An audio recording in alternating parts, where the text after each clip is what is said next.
একটা সরকার নিখুঁত হয় না, এই কথা অনেকবার বলেছি। পৃথিবীর কোনো সরকার নিখুঁত না। তদন্ত কমিটি যদি এমন খুঁজে পায় যে খুবই বাজে ধরনের নেগলিজেন্স হয়েছে যেটা শাস্তিযোগ্য, তাহলে শাস্তিও দেওয়া হবে।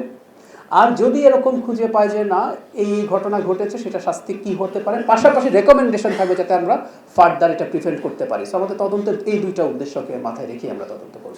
আসলে একটা তদন্ত, যখন তদন্তের প্রধান উদ্দেশ্য কি হবে, সেটা হচ্ছে আমরা একটা প্রিভেন্টেবল ডিজিজে শিশু মৃত্যু ঘটলো, একটা মৃত্যু, আমি আমি আগেও একদিন বলেছি, সিন্স আই এম ডক্টর, একটা হামের মৃত্যু আসলে গ্রহণযোগ্য না, কারণ হচ্ছে আমরা প্রিভেন্ট করতে পারি। এবং আমরা ওই জায়গায় চলে গিয়েছিলাম, সেখানে এই সংখ্যাটা এখন 400-র মতো।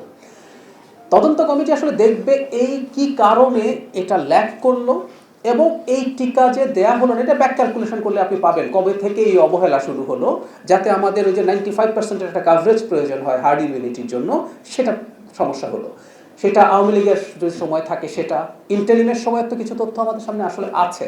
আমরা ইউনিসেফের প্রতিনিধিকে পাবলিকলি ইন্টারভিউ দিয়ে বলতে শুনেছি যে তারা সরকারকে কিন্তু অ্যালার্মিং দিয়েছিলেন যে তারা যেভাবে প্রকিওর করতে চাচ্ছেন এটা সংকট তৈরি করতে পারছে। এগুলো তাদের জায়গা, কিন্তু তার কথাই যে শতভাগ সঠিক তা না। তদন্ত কমিটি সবই যাচাই বাছাই করে দেখবে।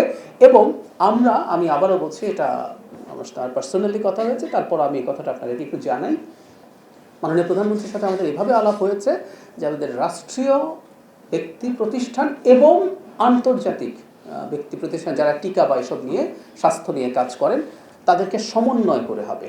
কমিটিটা যখন তৈরি হবে, কারা কারা সদস্য, আমরা নিশ্চয়ই জনগণকে সেটা জানাবো, এবং আমরা আশা করি সেটার কাজ খুব দ্রুতই শুরু হবে। সময়কালটা আসলে আমরা এখন ঠিক করিনি, কিন্তু তদন্ত কমিটি তৈরি করার প্রক্রিয়া চলছে। আমি আমার জায়গা থেকে ব্যক্তিগতভাবে চেষ্টা করব এটা যত দ্রুত করা যায়। এই মুহূর্তে আসলে হামের ম্যানেজমেন্ট নিয়ে অনেক বেশি মন্ত্রণালয় ব্যস্ত আছে, কিন্তু এই তদন্ত কমিটিটা আমি অন্তত ব্যক্তিগতভাবে সেই চেষ্টা করছি।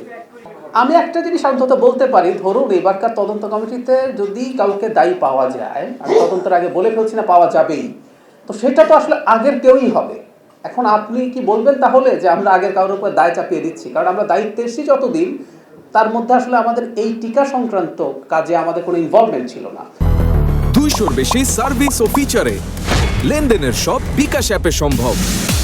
তবে আমি আপনাকে এটুকু কনফার্ম করতে চাই, আমি প্রায়ই কথাটা বলি, ইভেন ধরুন আগামী বছর বা তারপরের বছর আবার আউটব্রেক যদি হয়, তখন তো আমরা এই কথাটা বলতে পারবো না।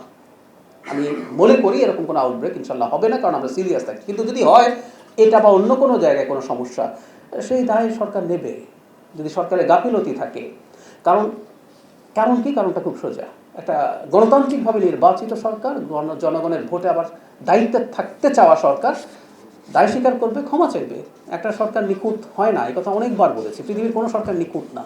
সো আমাদের ভুল হতে পারে, সেটা আমরা স্বীকার করব, সেটা এবং আমরা ঠিক করার চেষ্টা করব। সুতরাং কোনো দায় সারা কিছু করে কারোর উপর দায় চাপিয়ে দেয়া, এরকম কিছু না। আপনাদের মনে থাকার কথা, হয়তো গত ব্রিফিংয়ে আমি একটা কথা বলেছিলাম, এটাকে অনেকে মিসইন্টারপ্রিট করেছেন। আমি বলেছিলাম অন্তর্বর্তী সরকার শিশুদেরকে মেরে ফেলতে হবে এমন কোনো ইন্টেনশন তাদের ছিল না। তাদের গাফিলতি আছে, এটার কারণে শিশু মৃত্যু হয়েছে এবং এগুলো অনেকগুলো ফৌজদারি অপরাধের পর্যায়ে চলে যাবে, কিন্তু ওনারা ইন্টেনশনালি এটা করেছেন এরকম কিছু না। কিন্তু আমরা ওই জায়গাটাই খুঁজে বের করতে চাই দুটো কারণে। একটা হচ্ছে যদি স্বাস্থ্যের রেকমেন্ডেশন আসে, আমি আবারও বলছি এগুলো ডিপেন্ড করবে, প্লিজ আপনারা ফটো কার্ড বানানোর সময় একটু খেয়াল করবেন। হ্যাঁ, এই জন্য আমি বারবার রিপিট করেই যাই, এটা এক ধরনের ফটো কার্ড ভীতি। এবং আমি বলেছি একটা গণতান্ত্রিক সরকার মিডিয়াকে ভয় পায়, আর উল্টো হয় স্বৈরাচারী সরকারের সময়।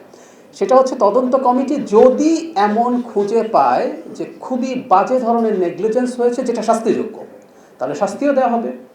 আর যদি এরকম খুঁজে পায় যে না, এই ঘটনা ঘটেছে, সেটা শাস্তি কি হতে পারে, পাশাপাশি রেকমেন্ডেশন থাকবে যাতে আমরা ফার্দার এটা প্রিভেন্ট করতে পারি। সো আমাদের তদন্তের এই দুইটা উদ্দেশ্যকে মাথায় রেখে আমরা তদন্ত করব।